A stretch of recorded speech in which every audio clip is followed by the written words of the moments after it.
My beautiful Cancers, to save some time, I already shuffled the cards and laid them out. I'm using a Celtic 10 card spread that allows me to look at past, present, and future influences for the week. And as always, I'll be teaching the tarot through each card so you not only receive your forecast, you could grow your own intuitive relationship with the cards, because that's what this channel is all about, is using tarot for our betterment and our betterment. And you have such an interesting week because you believe in your own betterment, you believe in your identity, you believe in your voice, you believe in these new kind of directions and perspectives that you have.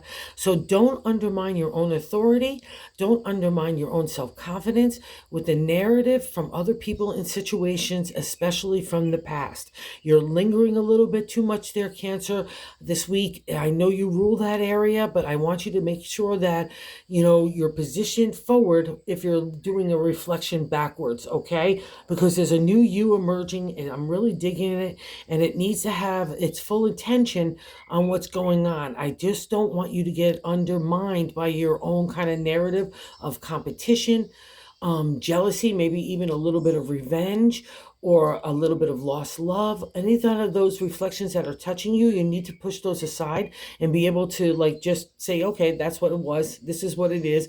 And I'm moving forward in a new direction, because they were all life lessons for you to grow emotionally and spiritually, to mature. Okay. And the reason why I'm saying that, I'm going to kick it off in the first card placement in the general gist of the overall reading. It's a significant placement in the 10 card spread. It's the Ace of Swords.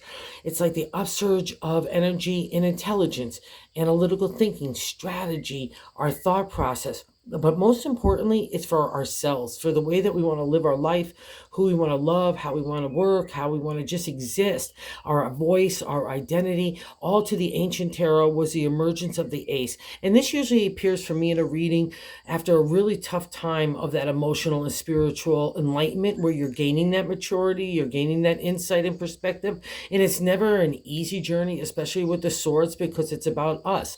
It's about our character, the way that we want to live. We're justifying it, or having to engage, or having to defend it. There's a whole lot of that kind of stuff that goes along with the swords as well. But you're emerging with that new sword in your hand and ready to conquer the world with your intelligence combined with your identity. And what's nice about the Ace of Swords too, you've learned some stuff, like you have a double-edged sword, so you could be cutting away of the BS, getting to the truth, just being honest and integrity, allowing that kind of vibe to lead your way. And also you could be considerate, like let's say you have to deal with a hard truth to deliver to somebody, you could do it with kindness and consideration, right, and compassion. That's the beauty of the Ace of Swords. She learns all those lessons in that dark time of enlightenment, and she emerges as a new you, and that's a new you that's really digging you, which I'm just loving. So don't let anything bum you out, because what the crossing card is not allowing the ace to fully manifest, okay? And the crossing card here is the Seven of Wands.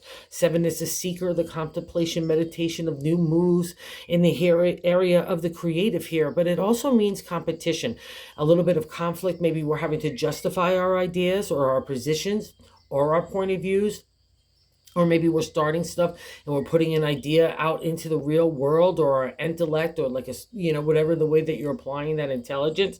Don't be afraid of competition, because that's meant to spur you on into betterment, right? Every time we have to have a reflection on what we're doing with ourselves, or like our product set or services, whatever the case may be, our relationships, all that gets touched in that area of the Seven of Wands. So take a serious reflection and don't be afraid of competition, okay? Because that's what's defined you into that ace. And this is the next life lesson. So don't let any conflict like that, or don't feel like you have to justify to everybody. Just justify to yourself and figure out how you need to move forward. That's the kind of crossing element here. So don't let anything block you, and you're moving on in new directions anyway, which is so wonderful because of the 3 card placement in the top of the matter. And I like to say God's direction for the week is the 7 of Cups. So another seeker moment, another crossroad stage, this time in the area of the heart. Our emotional flow, our feeling, our psychic ability, our intuition all gets manifested in the area of the cups, right? It's love. And see how she's standing on the water. She's conquered that kind of ability to take the lessons out of that enlightenment and apply it in the material world. So she's giving that knowledge. All your cups are in a row, no harm done, going through the minor arcana suit of the cups this far, right? We're wrapping up at 10. So you've learned some stuff. And now the question is, what do you really want to do with yourself? What do you want to do with that new identity? Let's combine it with the heart and the spirit and take it in a new direction. Okay. And it's breaking free for you as well in many different areas, especially in the mindset and the heart. So wherever you've been, feel like you're bound to certain situations and people, that gets broken this way. And that is really needs to happen as well. And that's why this new identity is emerging. So don't be feeling about the competition, because the devil is in the fourth card position. So go seek out what you want for your heart. That's kind of the agenda of this week. It's asking you, what do you really want to do with that big heart of yours next? All right. And it gets mixed with the creative as well, because that's the thing about the Seven of Wands, is still the creative energy for you. And in the fourth card position, we got an interesting card here. And I like to say the gut of the feeling. It's the base of the matter in the 10-card spread. We got the major arcana card, the devil. And devil's funky McGunky. It's in the exalted state. It means that we're bound to people and situation, bad habits, bad thinking, bad traditions even, whatever that case may be, that makes us feel chained to people and situations, right? Chained in our thinking, it's rigid.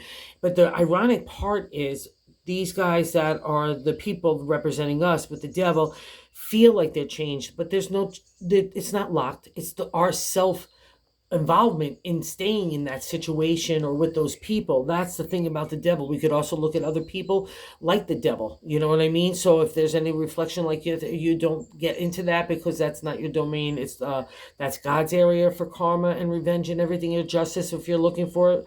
And justice would be a reflection of the Ace of Swords, and not to put the ideal of perfection on yourself too. Let me put that caveat as well in there.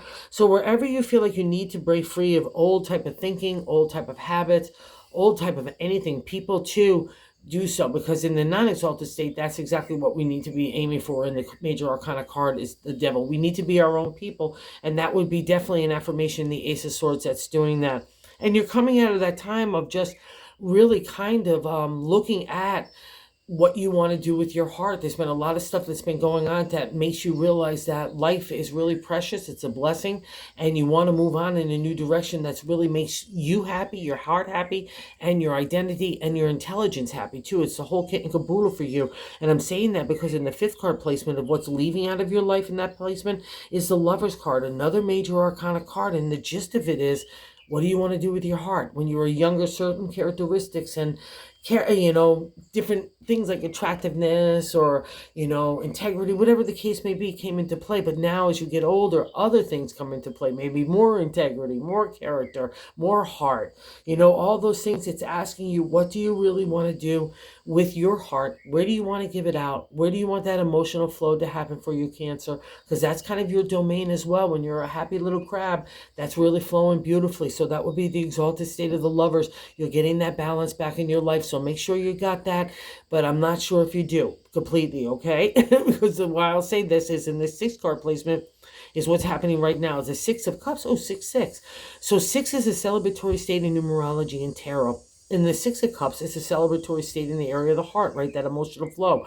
But in tarot, it means nostalgia, looking back. And with a Cancer, that could be deadly, because you could be looking back too much and you kind of stay stuck in that past time, right? So the thing about the 6 of Cups is all your cups are there. You're reflecting there about what you really want to do. Again, next with your heart, that's why we're seeing the 7. It's out of that contemplation, those lessons and experiences, the wisdom that you're taking forth on your journey of the heart.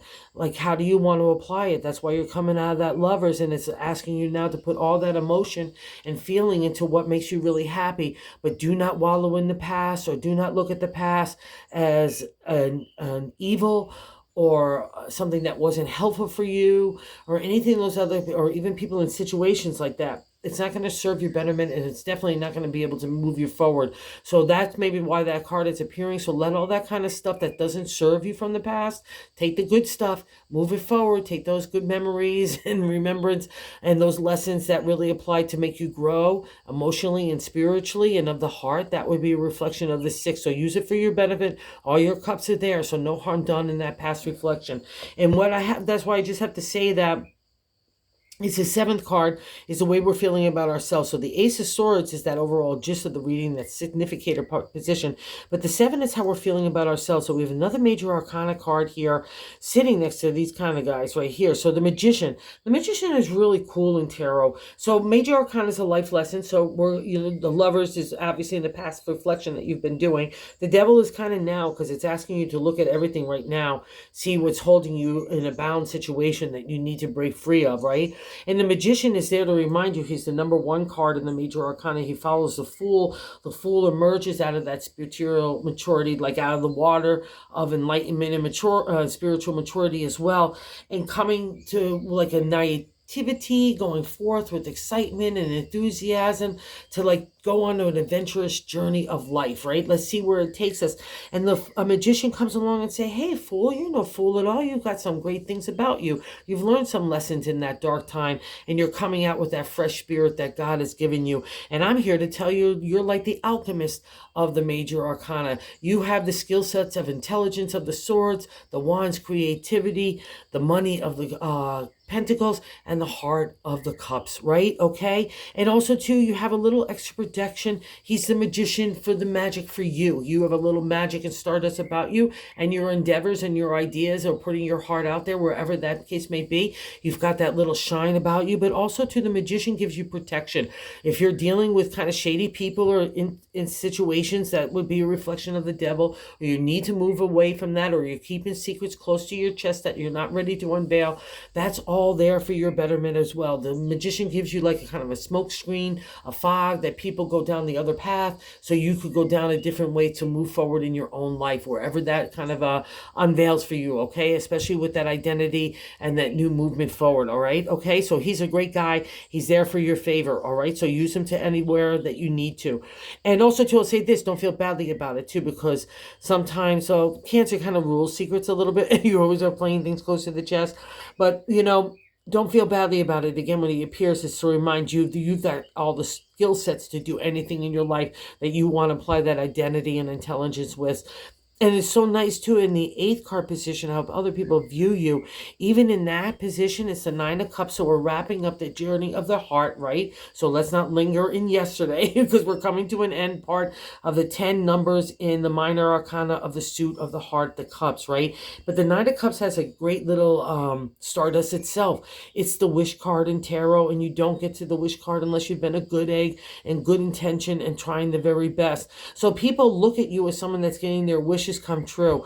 So use that emotional vibe, that support, that opportunity and potential that comes out of the wish card, and use it for yourself. Really grab it. Don't just let other people view it. Just start making your wishes and dreams and move forward in that way of that makes you feel happy, not everybody else. That's the identity of the swords, okay?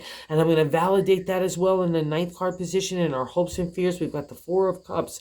So the Four of Cups is a firm foundation again in that area of the heart. So a lot of hard stuff going on. So believe in that the way you get to the four is you have to have some trials and tribulations to get there. You're starting to understand about people and situations of what's good for you and what's not. And that's the thing about the Four of Cups in my deck. All your cups are standing there, but we're getting to the Five of Cups where they start to get spilled over, because you've got to get real about the people and situations in your life.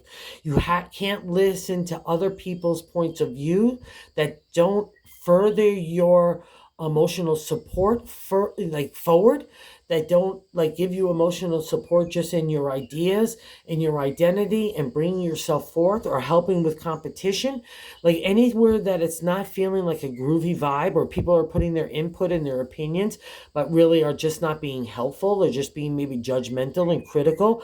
Don't buy into it. That's the whole point of the four. You build the firm foundation by understanding who you are in the area of the heart, so that you build that only stronger by in your own mindset. You don't have to justify or engage. Silence is its own power. So just use that and remember that that's you. So don't be fearful of that encounter. Just do what you got to do and believe in yourself, because that's where the core begins for the whole journey of the heart going on. After that, it's all in your capable hands. And that's why we're seeing the seven there. What do you want? Even if we're going to linger a little bit in the past. So, oh my God, I didn't even realize the Five of Cups is here. So this is crazy. So the bonus card, so we got 4, 5, Six. That's crazy. Okay, so this is so cool. So a lot of heart stuff, Cancer, a lot of concern about you and your loved ones and everything else, but especially just your heart and where you want to go and what you want to do and how you want to do it. And the Five of Cups in that bonus placement is a good luck in the area of the heart again. But the good luck, there's always something to get over in tarot and to get to the good luck. That's the thing about the five. It's good luck in numerology and tarot, and see how it's the only time you'll see during the journey of the cups that they're turned over, because people and their situations have kind of just kicked them over. They didn't have any regard or respect for your emotions or your feelings or any compassion or generosity. But see, there's always one or two cups still standing, and that's because your love and your emotion and your feeling still is in those cups. It didn't get everything didn't get turned away, right? It's more defined now. It's more in a safer, secure chalice, right? So now you got them all back up and you're reflecting on those lessons. So that's the exalted state of the Six of Cups. Out of that reflection of the five, like, we have to get real. We have to take the rose-colored glasses off. It's kind of like that scenario of like you're in love and then the real stuff gets real. Like you're getting into a real relationship, all the happy times, the smiles and the warts, right? So do we stay or do we don't go with people in situations? That's a reflection of the Five of Cups. But trust yourself anywhere with your heart and your intellect combined. Do not shut down. Do not buy into anybody else's past narrative or even the present one, okay? It's all about you and your thinking about what you want to do for you, okay? You got this, Cancer. I'm so proud of you. So keep on moving forward. And thank you so much, everyone that watches and subscribes. I just can't say thank you enough. I so appreciate it. Oh, and if you haven't subscribed, if you're watching this and you liked it, if you would consider doing so, we're trying to reach other like-minded tarot individuals, and it's been super cool. So thank you, thank you, thank you, my crab friends.